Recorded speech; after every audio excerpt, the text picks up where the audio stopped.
Hello friends, कैसे हैं आप सभी। मैं अंकित आप सभी का एक बार पुनः स्वागत करता हूं आपके अपने यूट्यूब चैनल पर। साथियों, आज की इस वीडियो के माध्यम से हम लोग जीके जीएस के वेरी मोस्ट इम्पॉर्टेंट क्वेश्चंस को देखने का प्रयास करेंगे। एक अच्छे लेवल के क्वेश्चन, नए नए क्वेश्चन आपके सामने डेली प्रोवाइड कराए जा रहे हैं वीडियो के माध्यम से। तो आइए अपनी आज की वीडियो का शुभारंभ करें और आज के जो अपने टॉप 15 क्वेश्चन हैं, वेरी मोस्ट इम्पॉर्टेंट क्वेश्चन हैं, उनको देखने का प्रयास करें। तो माँ भगवती का आशीर्वाद हम सभी पर बना रहे। चलते हम लोग अपनी आज की वीडियो पर। और आज का पहला सा शानदार सा क्वेश्चन आपकी स्क्रीन पर ये रहा। क्वेश्चन आपको कह रहा है कि किस एक्ट के द्वारा महिलाओं को प्रथम बार मत देने का अधिकार मिला। वेरी मोस्ट इम्पॉर्टेंट क्वेश्चन आपका। ऑप्शन नंबर पहला कह रहा भारत परिषद अधिनियम 1909।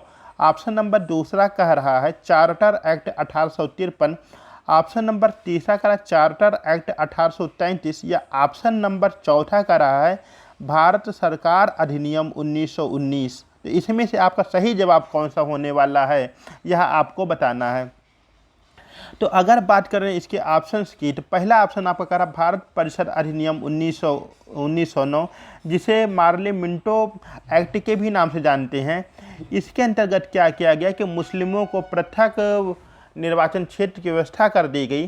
तो इस आधार पर ये तो आपका करेक्ट होने वाला नहीं है। दूसरे की बात करें चार्टर एक्ट 1853, इस एक्ट के माध्यम से जो सिविल सेवकों की भर्ती परीक्षा होती थी उसमें जो है खुली प्रतियोगिता के द्वारा कराने का एक जो है निर्णय लिया गया था।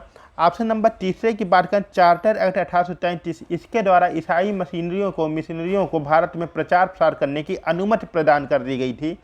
और जो आपका बच्चा ऑप्शन नंबर चौथा यानी भारत सरकार अधिनियम 1919, इस अधिनियम के द्वारा 1919 के द्वारा भारत में पहली बार महिलाओं को मत देने का अधिकार प्रदान किया गया था। तो इस आधार पर हमारा ऑप्शन नंबर चौथा जो होगा वह करेक्ट आंसर बन जाएगा, सही जवाब आपका बन जाएगा भारत सरकार अधिनियम 1919। चलते हम लोग आगे अपने आज के नेक्स्ट क्वेश्चन पर। और नेक्स्ट क्वेश्चन क्या कह रहा है कि अंतरिम सरकार में शिक्षा मंत्री कौन थे। ऑप्शन नंबर पहला करा वल्लभ भाई पटेल। ऑप्शन नंबर दूसरा करा सरदार बलदेव सिंह। ऑप्शन नंबर तीसरा करा आपका श्री राजगोपालाचारी जी। ऑप्शन नंबर चौथा करा जोगेंद्र नाथ मंडल। तो अंतरिम सरकार में शिक्षा मंत्री कौन थे, यह आपको बताना है। अंतरिम सरकार की अगर बात किया जाए तो आपका सितंबर माह के 1946 के अंतर्गत 1946 के सितंबर माह में अंतरिम सरकार की स्थापना की गई थी। और इस सरकार में, अंतरिम सरकार में शिक्षा मंत्रालय का दायित्व किसके पास था, शिक्षा मंत्री कौन थे, उनका नाम आपको बताना है। इसी अंतरिम सरकार के अंतर्गत आप देखेंगे तो आपके मुस्लिम लीग के 5 सदस्यों को भी शामिल किया गया था, उनको मंत्रिपरिषद में शामिल किया गया था।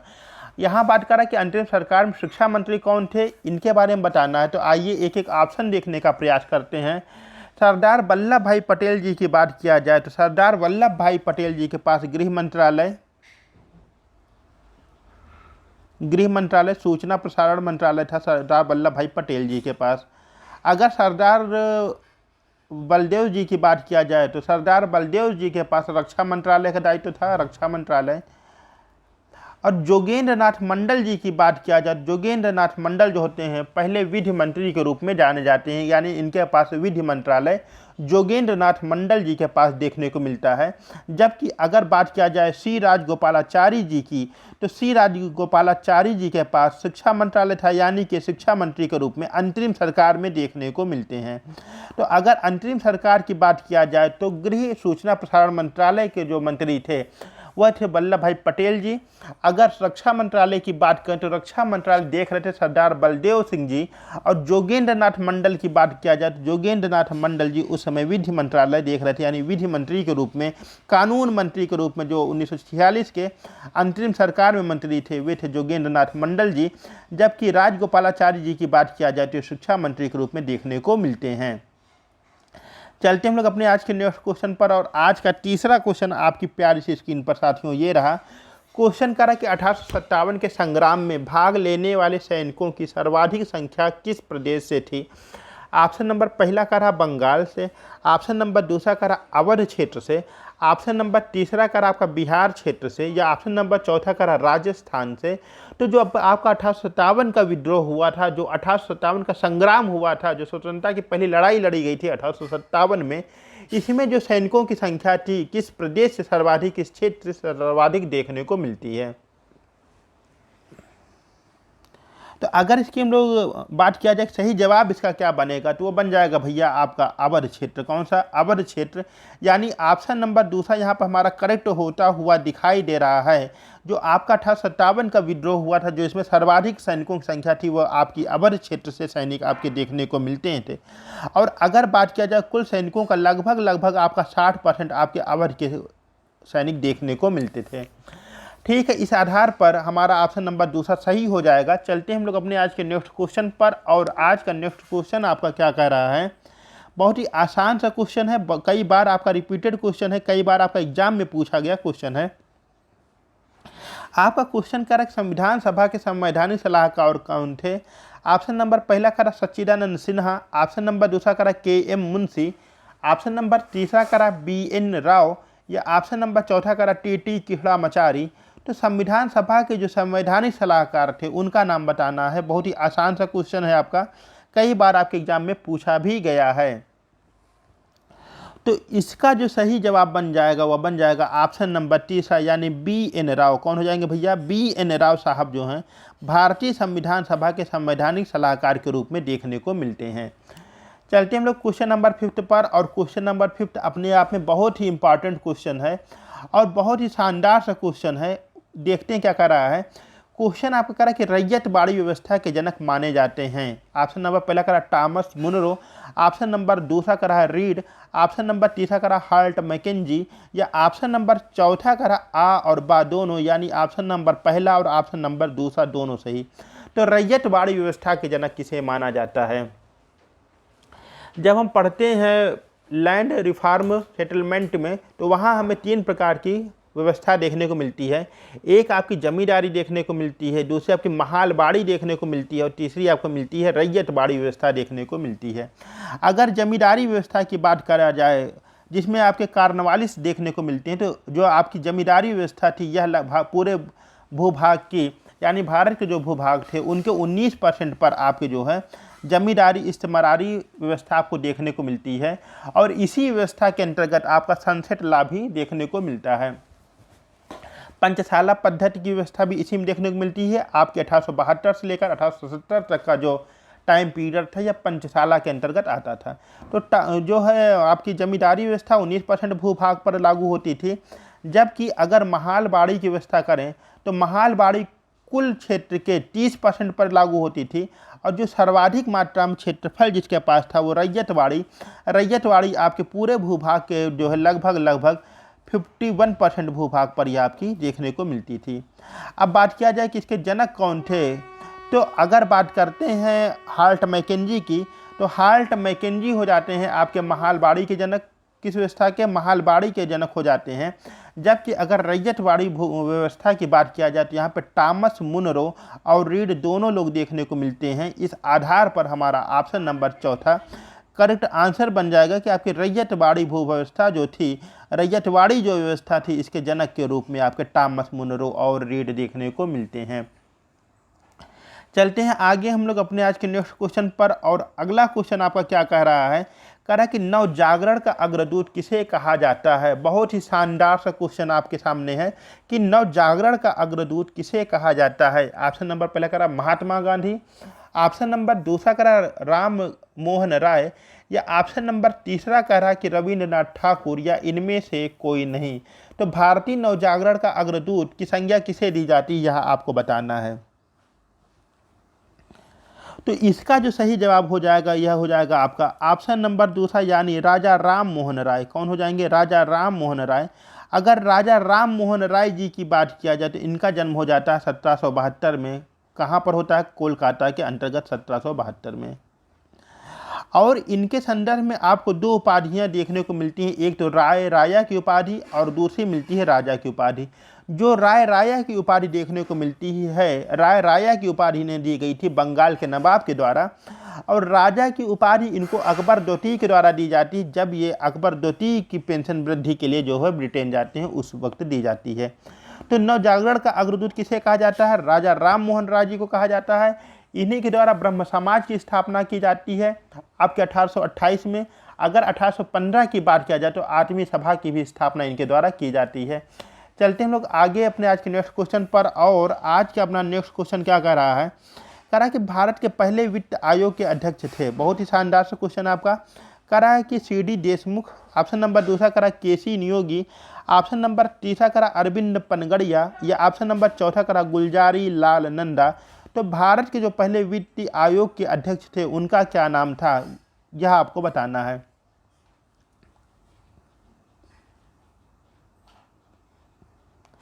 तो अगर CD देशमुख जी की बात किया जाए, भारत के में जो है RBI के पहले भारतीय गवर्नर के रूप में देखने को मिलते हैं। कौन? CD देशमुख जी। कहाँ गया? CD देशमुख जी भारत के पहले भारतीय गवर्नर के रूप में देखने को मिलती हैं RBI के। अगर अरविंद पनगड़िया जी की बात किया जाए तो वर्तमान जो आपका वित्त आयोग है 16वां वित्त आयोग, इसके अध्यक्ष जो हैं अरविंद पनगड़िया जी हैं। जबकि गुलजारी लाल नंदा जी की बात किया जाए तो जो आपका योजना आयोग बना था उसके पहले उपाध्यक्ष के रूप में गुलजारी लाल नंदा जी देखने को मिलते हैं। अगर भारत के पहले वित्त आयोग के अध्यक्ष की बात किया जाए तो ऑप्शन नंबर 2 हमारे यहाँ पर करेक्ट होता हुआ दिखाई दे रहा है, यानी कि KC नियोगी भारत के पहले वित्त आयोग के अध्यक्ष के रूप में देखने को मिलते हैं। चलते हम लोग अपने आज के नेक्स्ट क्वेश्चन पर। और नेक्स्ट क्वेश्चन क्या कह रहा है, और नेक्स्ट क्वेश्चन आपका कह रहा है कि युवा तुर्क किसे कहा जाता है।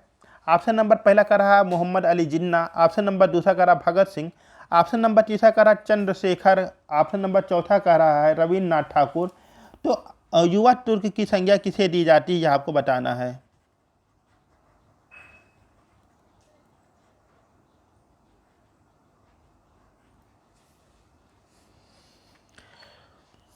तो देखिए मोहम्मद अली जिन्ना जी की अगर बात किया जाए तो इन्हें कायदे आजम की उपाधि दी गई थी। इन्हें कायदे आजम के नाम से जाना जाता था। अगर भगत सिंह जी की बात करें तो यहाँ पर ये जो है शहीद आजम के नाम से भगत सिंह जाने जाते थे। जबकि रविन्द्रनाथ ठाकुर जी की बात किया जाए तो इन्हें कवि गुरु का उपाधि दी गई थी। और चंद्रशेखर सिंह की बात करें तो इन्हें युवा तुर्क कहा जाता था। यानी ऑप्शन नंबर तीसरा हमारा यहाँ पर सही होने वाला, चंद्रशेखर सिंह को जो है युवा तुर्क की उपाधि दी गई थी। चलते हैं आगे हम लोग क्वेश्चन नंबर 9 पर। और क्वेश्चन नंबर 9 क्या कह रहा है, किस रक्त समूह को सर्वग्राही माना जाता है। ऑप्शन नंबर पहला कह रहा है A, ऑप्शन नंबर दूसरा कह रहा है B, ऑप्शन नंबर तीसरा कह रहा O, या ऑप्शन नंबर चौथा कह रहा है AB रक्त समूह। तो इसमें से कौन सा रक्त समूह है जिसे सर्वग्राही माना जाता है।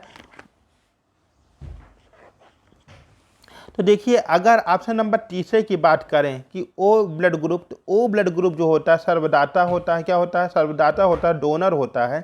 जबकि अगर बात किया जाए ऑप्शन नंबर चौथे की, यानी AB ब्लड ग्रुप जो है, AB ब्लड ग्रुप आपका सर्वग्राही माना जाता है। कहाँ गया मार्कर? तो इस आधार पर यहाँ पे ऑप्शन नंबर चौथा हमारा जो है सही जवाब बन जाएगा कि आपका ऑप्शन नंबर तीसरा यानी O जो होता है उसे सर्वदाता माना जाता है, डोनर माना जाता है, यूनिवर्सल डोनर है वो। और आपका ऑप्शन नंबर चौथा AB ब्लड ग्रुप जो है वो सर्वग्राही के अंतर्गत माना जाता है। चलते हैं आगे हम लोग क्वेश्चन नंबर 10 पर। और कह रहा मानव शरीर का सबसे लंबी अस्थि कौन सी है। ऑप्शन नंबर पहला कह रहा स्टेपीज, ऑप्शन नंबर दूसरा कह रहा फीमर, ऑप्शन नंबर तीसरा कह रहा रेडियस, या ऑप्शन नंबर चौथा कह रहा अल्ना। तो मानव शरीर की सबसे लंबी अस्थि कौन सी है, इसका नाम आपको बताना है। अगर स्टेपीज की बात किया जाती है, सबसे छोटी हड्डी देखने को मिलती है कौन सी, स्टेपीज, और ये आपके कान में उपस्थित होती है। तो स्टेपीज हो जाती है सबसे छोटी हड्डी। रेडियस और अल्ना की बात किया जाए तो रेडियस और अल्ना मिलकर के जो आपकी भुजाएं होती हैं, जो आपके हाथ होता है, उसके अग्रभाग की हड्डियों का निर्माण करती है। तो बचा कौन? ऑप्शन नंबर दूसरा यानी फीमर, जिसे हम लोग जो है जंघास्त्र के भी नाम से जानते हैं। आपकी शरीर की सबसे लंबी हड्डी यानी मानव शरीर की सबसे लंबी हड्डी के रूप में देखने को मिलती है। तो क्वेश्चन नंबर 10 का जो राइट आंसर बन जाएगा option number second will be correct answer. चलते हम लोग आगे आज के अपने नेक्स्ट क्वेश्चन पर। करा भारत की न्यूनतम सीमा लगती है। ऑप्शन नंबर पहला करा है बांग्लादेश, ऑप्शन नंबर दूसरा करा नेपाल, ऑप्शन नंबर तीसरा करा पाकिस्तान, या ऑप्शन नंबर चौथा करा अफगानिस्तान। तो बताना है कि भारत की न्यूनतम सीमा किसके साथ लगती है। जो हमारे पड़ोसी देश हैं, जो भारत के पड़ोसी देश हैं, उनके विषय में भी हमें जानकारी होनी चाहिए। जैसे मान लीजिए कि आपका कहीं पर घर है और आपके जो घर के अगल बगल जो पड़ोसी हैं, आपको उनके बारे में ज़रूर जानकारी होगी, क्या करते हैं, कहाँ रहते हैं, आ रही बातें। इसी तरीके के भारत के जो पड़ोसी देश हैं, इनके संदर्भ में भी एक सामान्य ज्ञान के अंतर्गत जानकारी होनी चाहिए। एग्जामिनर आपसे अपेक्षा करता है और उसी आधार पर आपसे क्वेश्चन पूछता है। और कई बार ये आपके यूपी SSSC पेट में भी क्वेश्चन देखने को मिल जाते हैं। तो भारत की न्यूनतम सीमा किससे लगती है, यह आपको बताना है। बांग्लादेश, ऑप्शन नंबर दूसरा का रहा नेपाल, ऑप्शन नंबर तीसरा का रहा पाकिस्तान, ऑप्शन नंबर चौथा का रहा अफगानिस्तान। तो इसमें से कौन सा सही हो जाएगा। अगर बात किया जाए ऑप्शन नंबर पहले की, तो ये भारत की कुल सीमा लगती है बांग्लादेश से 4096 किलोमीटर की। कितने की लगती है भैया, 4096 किलोमीटर की सीमा लगती है, यानी सर्वाधिक सीमा लगती है भारत की बांग्लादेश के साथ में। नेपाल की बात किया जाए तो भारत और नेपाल के बीच में 1751 किलोमीटर की सीमा लगती है, यानी 1751 किलोमीटर की सीमा लगती है भारत और नेपाल के बीच में। अगर बात किया जाए ऑप्शन नंबर तीसरे की पाकिस्तान और भारत के बीच में, तो याद रखना भैया 3323 किलोमीटर यानी 3323 किलोमीटर की सीमा साझा होती है भारत और पाकिस्तान से। आप इसमें देखेंगे तो आपके गुजरात हो गया, आपका राजस्थान हो गया, आपका जम्मू कश्मीर हो गया, आपका लद्दाख हो गया, आपका जो है पंजाब हो गया, आदि क्षेत्र आपके पाकिस्तान से सीमा साझा करते हैं। कुल 5 राज्य आपके। अफगानिस्तान की बात की करें तो सर्वाधिक न्यूनतम सीमा आपकी साझा होती है अफगानिस्तान से मात्र 106 किलोमीटर की बाउंड्री जो आपकी साझा होती है, यह आपकी अफगानिस्तान से हो जाती है। इस आधार पर, इस आंकड़े के आधार पर हम यह कह सकते हैं कि ऑप्शन नंबर चौथा हमारा सही जवाब है। और जब सही जवाब है तो इसे रोक कौन सकता है, यह आपको 1 नंबर दिला करके एग्जाम बहुत आसानी के साथ जाने वाला है। चलते हैं हम लोग अगले क्वेश्चन पर। और अगला क्वेश्चन क्या कह रहा है कि मैकमोहन रेखा किन देश के बीच में है। ऑप्शन नंबर पहला कह रहा भारत पाकिस्तान के बीच में, ऑप्शन नंबर दूसरा कह रहा भारत और चाइना के बीच में, ऑप्शन नंबर तीसरा कह रहा अफगानिस्तान और पाकिस्तान के बीच में, ऑप्शन नंबर चौथा कह रहा इनमें से कोई नहीं। सबसे खूबसूरत सा ऑप्शन होता है इनमें से कोई नहीं। तो मैकमोहन रेखा किस देश के बीच में है, यह आपको बताना है। कितना समय हुआ, ज़्यादा हो रहा, कोई बात नहीं। करा भारत और पाकिस्तान। तो भारत और पाकिस्तान के बीच में मेरे प्यारे भाइयों याद रखना कि आपकी जो पाई जाती है रेखा उसको कहते हैं रेड क्लिफ रेखा। कौन सी कहते हैं, रेड क्लिफ रेखा आपके भारत और पाकिस्तान के बीच में पाई जाती है।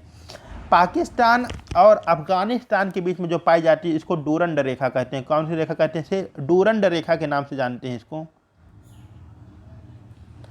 और भारत और चीन के बीच में जो आपकी स्थिति है इसे मैकमोहन रेखा के नाम से जानते हैं। तो भारत और चाइना के बीच में जो एक काल्पनिक रेखा है उसे हम लोग जो है मैकमोहन रेखा के नाम से जानते हैं। चलते हम लोग आगे अपने आज के नेक्स्ट क्वेश्चन पर। और नेक्स्ट क्वेश्चन क्या करा कि थारू जनजाति किस राज्य में पाई जाती है। ऑप्शन नंबर पहला करा बिहार और मध्य प्रदेश, ऑप्शन नंबर दूसरा करा झारखंड और बिहार, ऑप्शन नंबर तीसरा का रहा छत्तीसगढ़ और हिमाचल प्रदेश, ऑप्शन नंबर चौथा का रहा है उत्तराखंड और उत्तर प्रदेश। तो आपकी जो थारू जनजाति है, थारू जनजाति किस राज्य में आपके पाई जाती है यह आपको बताना है। तो याद रखिएगा जो आपकी थारू जनजाति है एक ऐसी जनजाति है जो कि दीपावली पर्व को एक शोक के पर्व के रूप में मनाती है। इस दिन ये थारू जनजाति के लोग क्या करते हैं, जो इनके पूर्वज इस दुनिया में अब नहीं रहे यानी जिनकी मृत्यु हो चुकी है उनको याद करते हैं और उस दिन को ये लोग शोक के रूप में मनाते हैं। तो जो आपकी थारू जनजाति है यह आपकी तराई क्षेत्र में उत्तर प्रदेश की निवास करती है। और तराई क्षेत्र की अगर आप स्थिति देखेंगे तो आपके उत्तराखंड और उत्तर प्रदेश के जो बीच की एक पट्टी है लगभग ये वहाँ पे आपकी पाई जाती है। तो इस आधार पर ये उत्तराखंड और उत्तर प्रदेश दोनों जगहों पर ये आपकी देखने को मिलती हैं, थारू जनजाति देखने को मिलती है।